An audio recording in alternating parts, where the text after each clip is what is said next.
Hello guys, for today's video, I'm going to talk about my Pinggang Pinoy, which is, as you can see in the video, contains Go, Glow, and Grow category. Let's go! First, we have our Go food, which is the pansit. Fun fact, the word pansit comes from the Hokkien phrase, pian esit, which means something conveniently cooked.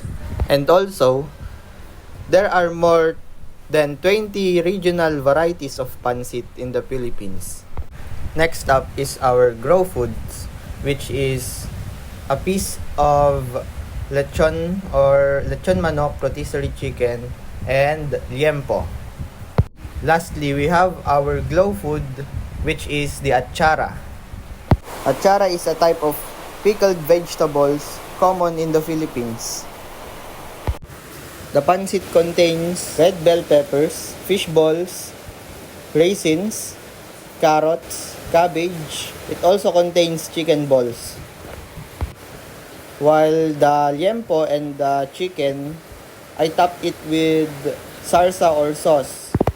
The achara contains grated papaya, grated carrots, raisins, and vinegar.